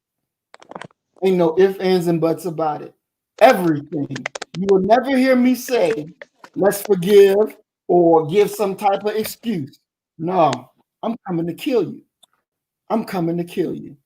And that has to be our collective attitude. Yeah, I agree with that. But the thing is, and I agree with you. But the thing is that every time they give us this huge settlement of hush money, right? And for some apparent reason, nothing happens after they win the civil case, right? When the family win the civil case, that's it. You don't hear no more about it. And when would that stop? You know, and I always want to, you know, that always bothered me. You know, like, you win all this huge settlement. That means that they know what they did was wrong, but it was like like y'all was saying, it's considered hush money. But we give you this law settlement, you can't talk about it no more. And they signed this agreement. When will that stop? And when will black people to say, you know what? You can give me all the money you want. It won't bring my son back, and I still want revenge. When will more black families would say that? And that's my concern. And brother, I agree with you. I wish that there was more black families that lost their sons and their daughters will think like that. And you know, they show no mercy on our families when they come and scoop our babies up and scoop our brothers up and our sisters up and send them off to jails or kill them. We you know, with the KKK used to drag our black families out their homes and burn their house down. Look what happened in South Africa when them bastards came and took those brothers, took our people out of their homes. You know what I'm saying? No different from what they did over here. You know what I'm saying? So this is not a U.S. thing. This is a global thing. We know the beats how they operate. You know, I just wish more of our people thought the way you just said, brother, because it's just like my question. This is why. How would you handle that, brother Maurice and Forecast? Like, how would you handle that if somebody say, "Well, we'll give you this huge settlement, but you can't talk about it no more," and just say they offer you $20 million, $50 million. Well, how would y'all handle that? What would you say? Well, I mean, no amount of money will replace somebody I love, so I would not even be cool no matter what they did. But, you know, as far as this case, you know, we kind of already handled it wrong because, right, you don't see America letting North Korea punish an American citizen who did something wrong in North Korea. So why are we letting the enemy punish themselves for something they did wrong for us? And the sad thing is, right, like, Emmett Till's mom literally gave the same speech that Trayvon Martin mom gave, and we're literally in the same position. But like my brother was saying, if a cop can get on his radio right now and call for backup, right in the middle of the hood with hundreds of people with phone calls recording and everything, he can get on his radio and call 10 other cops who got guns, and they'll show up and form a circle around that person, and you can't get on the phone and call 10 people with guns that'll come and form a circle around you to protect you from the cops. You may can call people who can record for you. Now, the purpose is to stop the tragedy from happening before it happened. Because once the blood is shed, what are you going to do? Like, there's nothing else you can do besides an eye for an eye. The point is to stop the bloodshed from happening before it happens. And what do you have to do? You have to send a message that if somebody comes and sheds your blood, it's going to come with punishment. And otherwise, they won't think twice about it. You know what I'm saying? So, right. I agree. Yeah, Brother Marius, you want to answer that?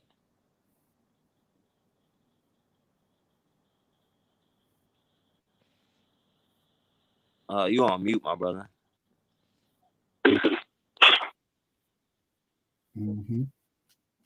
You know,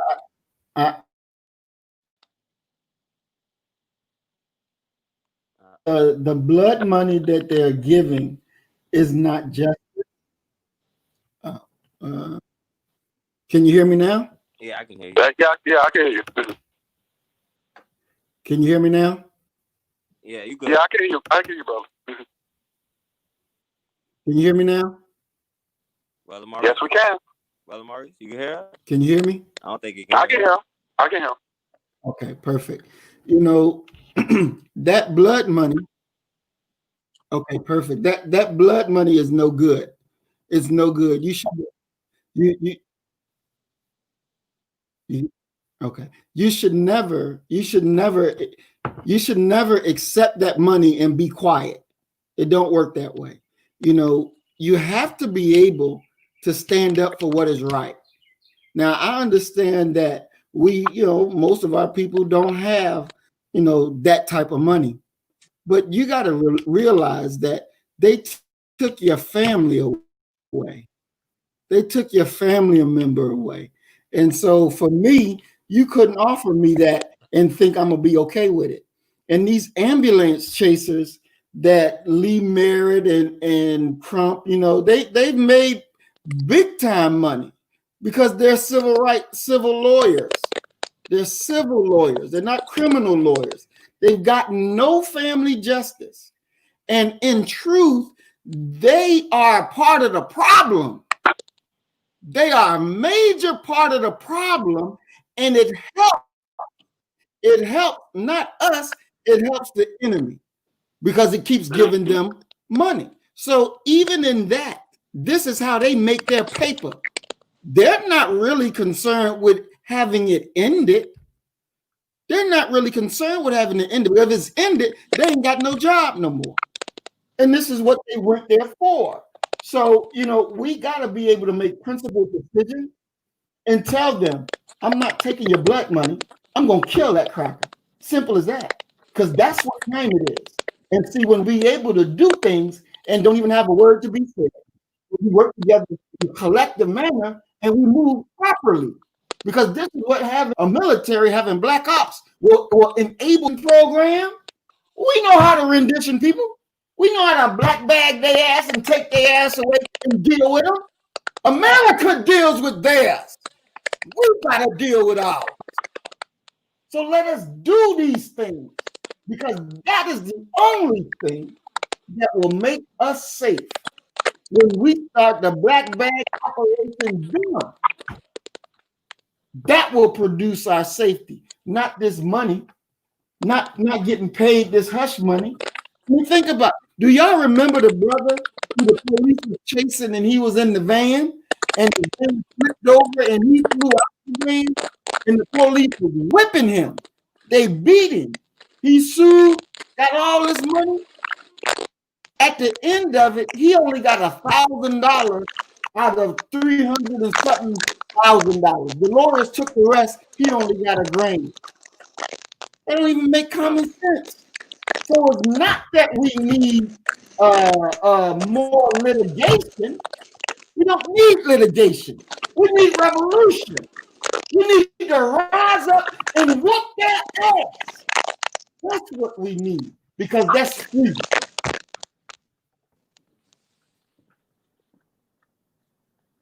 Brother Gotti. Yeah, definitely. I think it's an insult. You know what I mean? It's blood money. You know what I mean? So you're right. It is definitely blood money, and that's not cool, man. I think a lot of families when they get that money, I think they just need to use it to use it against their enemy. Just renege on the deal. You know what I'm saying? Like, because America's never been a country that fulfilled their promises. So, I think we need to start doing. We need to, start reneging on our promises or whatever. You know what I mean? Mm-hmm. So I agree with you on that. But that's all. I just wanted to just ask y'all those questions, bro. I'm glad y'all doing your thing, and thanks for answering my questions. I appreciate that. So I'm just gonna sit back and just listen to y'all. You know what I'm saying? But I love your show, man. Keep up the good work. Thank you, brother. I appreciate it, man. I'm gonna have you on the next time too. Anytime. All right. Thanks, brother guy. Yeah. I don't want to make the show too much longer. Anybody else that want to call in and get whatever they want to say, and you can call in. But yeah, brother, you want to respond to that or say anything? I just want to say that we got to wake up to our own self-interest. And when we wake up to our own self-interest, we'll be able to do things necessary. And, The word says that it takes hard trials to establish truth. So it ain't gonna be easy to do what we gotta do, but it's something that is necessary in order for our children to be safe. Because anytime that our children is not safe and they can't look to daddy, they can't look to mama to protect them, then what is that? What kind of psychological damage is being done to our children?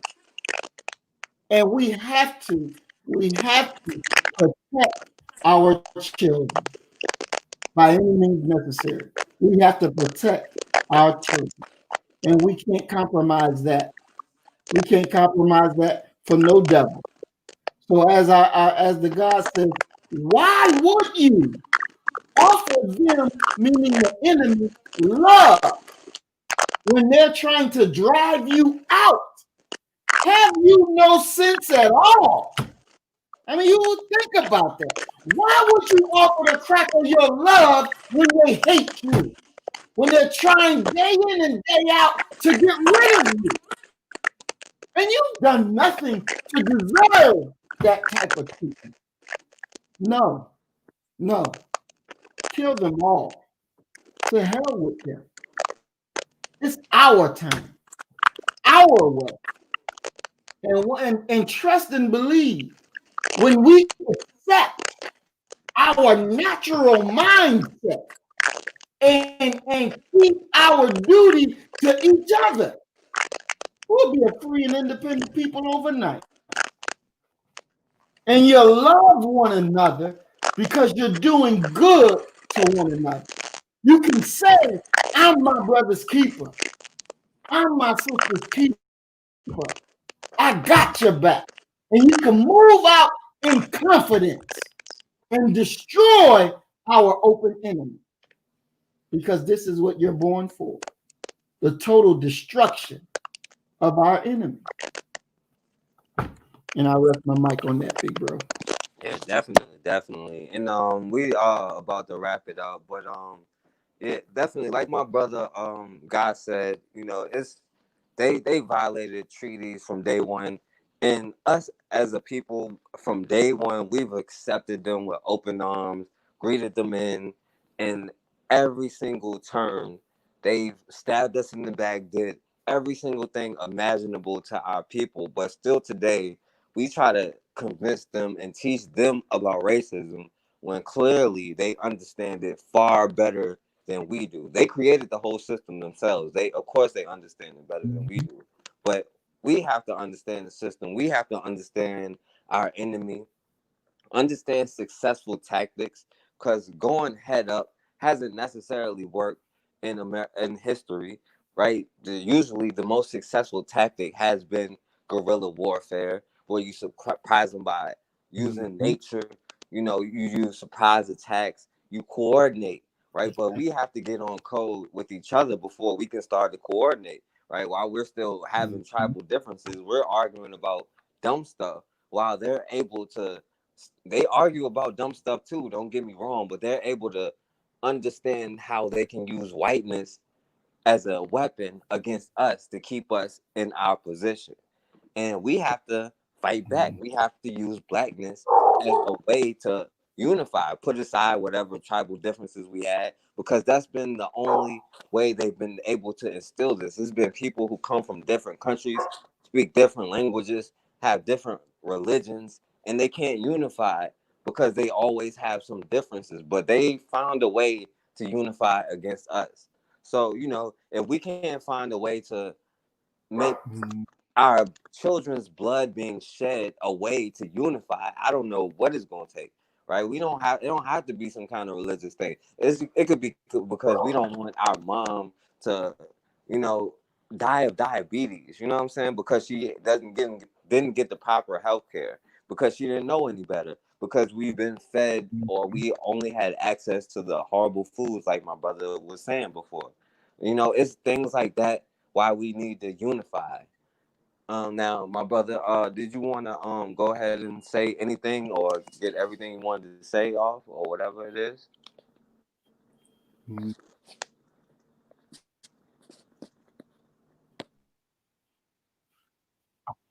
Yeah, I just want to say one more thing. Definitely thank you for having me on. I definitely appreciate it, and I love being with my.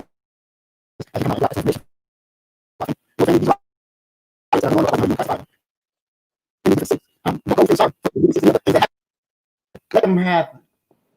Let them happen because it's a message that need to be sent. Don't get wrapped up in they're putting BLM on this and BLM on that and worried about, oh, y'all gonna get us in trouble because y'all writing that on there. They're gonna think black people did it. Don't even give a damn. Don't even give a damn. Because nobody gives a damn about us but us. The enemy will never respect you being afraid of them. They don't respect that. And you have no reason. So please, with all honesty, if a cracker is out there destroying property, let them.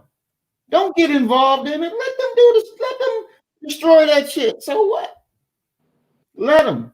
Let the whole shit burn down. Let them. It ain't our problem. It's not our worry.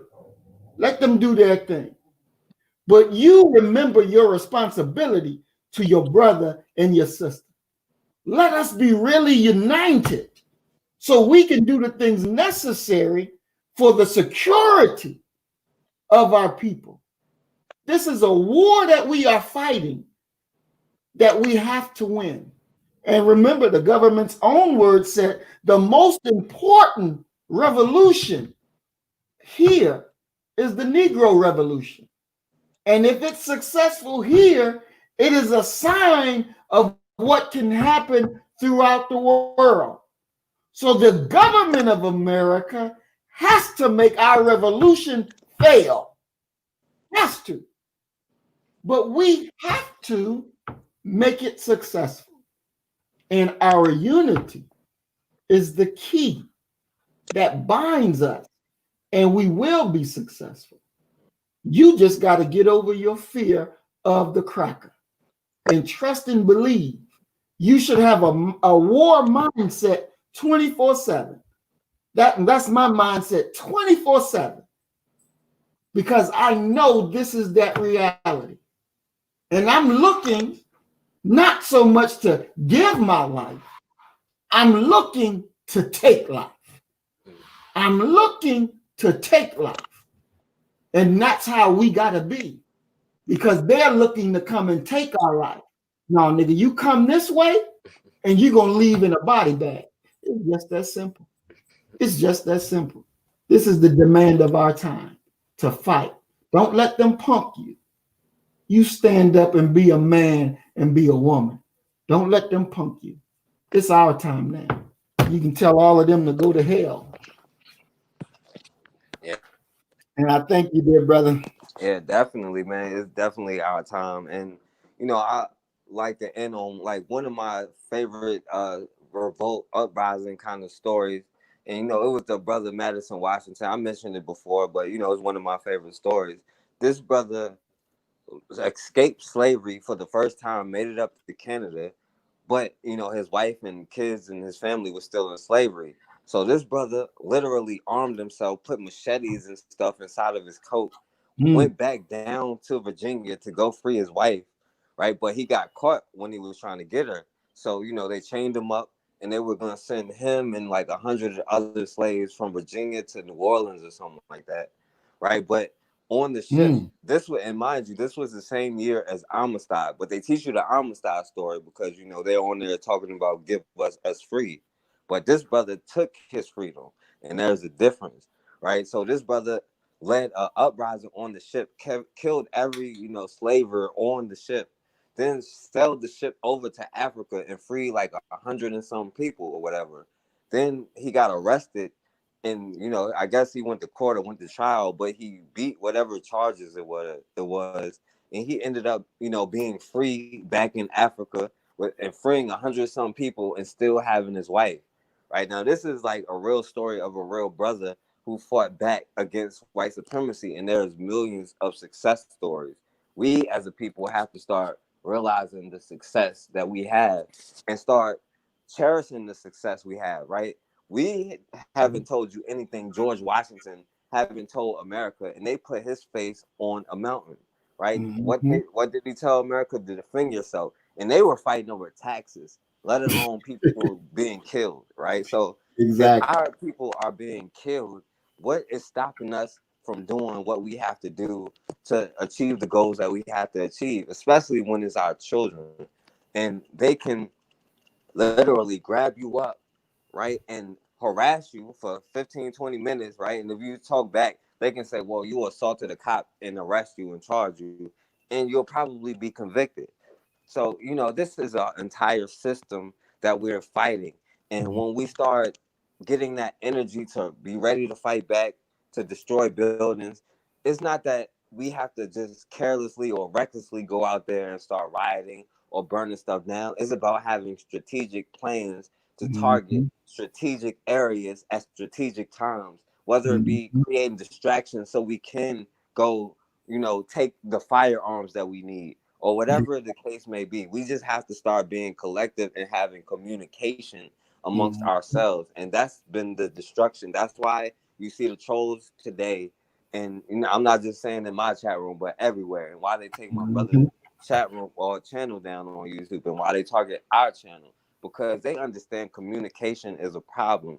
If you had two, three or more people, black people together, it was illegal. And today that's still considered a gang. You know what I'm saying? So Mm-hmm. we as a people have to have unity. We cannot be afraid, like my brother was saying. And at the end of the day, we are all we got, and we are the only ones that can stop it. So, my brother, I want you to tell the people your channel, because I know YouTube always takes it down. And say that website again you was telling me about. I'm gonna get you to send me that in an Okay. email or something. But yeah, Yes. let the people know again. Yes, sir. My channel is Maurice Muhammad _2. That's the new channel that we're operating on.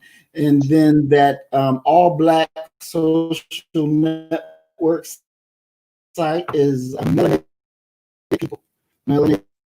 people.net. And it's a real good site, nothing but all black us, discussing ideas, showing videos. It's a real good site. And you ain't got to worry about being censored or none of that. We're coming together to do some things that we need to do as a people and don't have to worry about what this cracker gonna think or that cracker gonna think, because it ain't no crackers in there. It's just all us. And as we always say, you kill the nigga in you, and I'm gonna kill a nigga in me, and our God will reign supreme. We are black first today, tomorrow, and forever. Love y'all, family.